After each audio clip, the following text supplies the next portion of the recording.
सेठ ने आद्योपांत सारी कथा सुनाई। सुनकर सेठानी की सारी वेदना जाने कहाँ विलीन हो गई। हृदय उल्लसित हो उठा।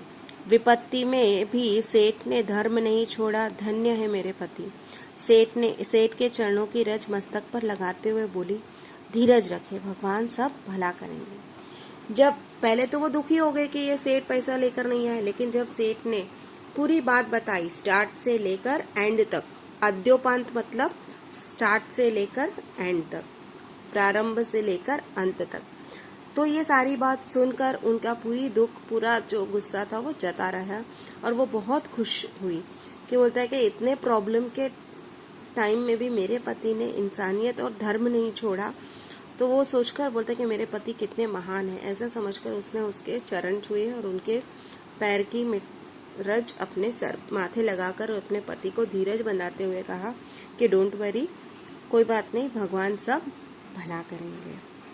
रात का अंधकार फैलता जा रहा था। सेठानी उठकर दिया जलाने के लिए दलान में आई तो रास्ते में किसी चीज की ठोकर लगी।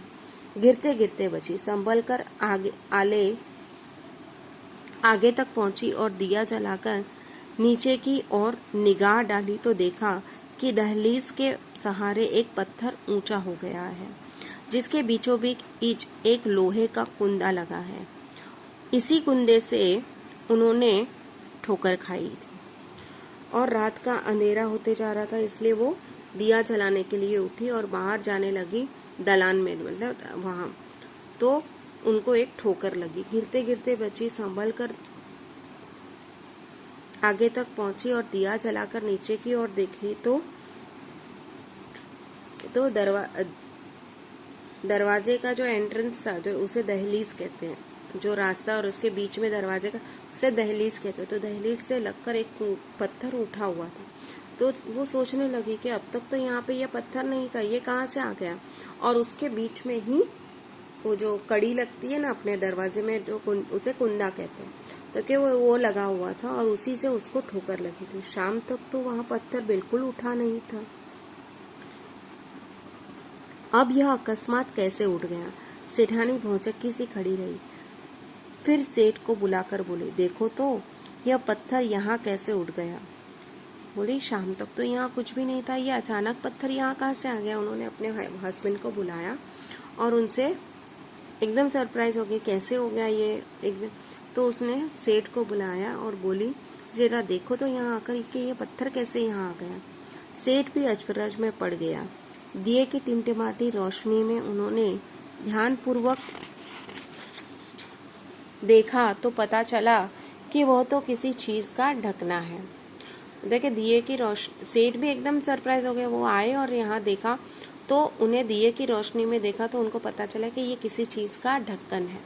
ओके, आखिर यह माजरा क्या है। सेठ ने कुंदे को पकड़कर खींचा तो पत्थर उठ गया और अंदर जाने के लिए सीढ़ियां निकल गई। अब सेठ बोला कि ये एक्चुअली क्या है, मैटर क्या है, वो देखे। तो सेठ ने क्या किया, कुंदे को पकड़कर खींचा तो वो पत्थर हट गया और अंदर जाने के लिए रास्ता, अंदर सीढ़ियां थी, स्टेप्स थे। ओके, सावधानी से सेठ और सेठानी दिया हाथ में लिए उतरे। कुछ सीढ़ियां उतरे ही इतना प्रकाश सामने आया कि उनकी आंखें चौंधियाने लगी।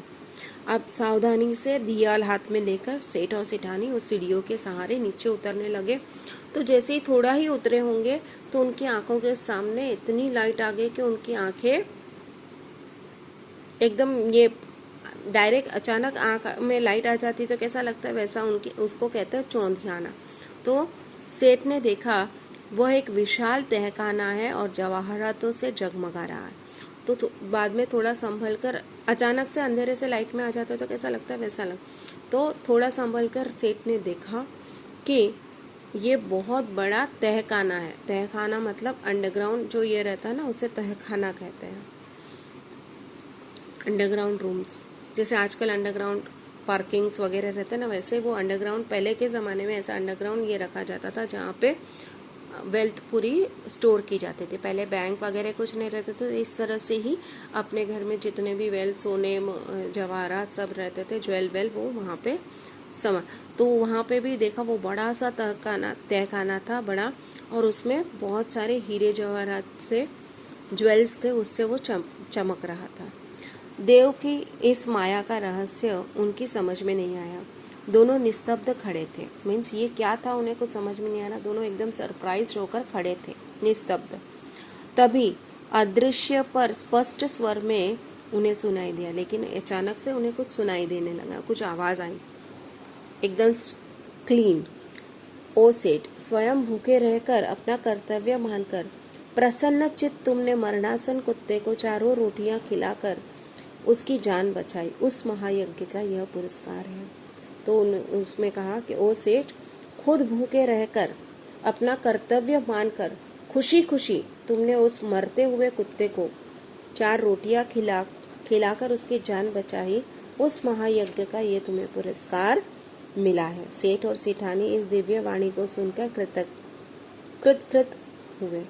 मतलब सेठ और सेठानी ये वाणी को सुनकर बहुत ही खुश हुए, एकदम कृतार्थ हो गए कि वही धरती पर माथा टेक कर उन दोनों ने भगवान के चरणों में प्रणाम, वही धरती पर सर टेक कर उन्होंने भगवान को थैंक यू कहा।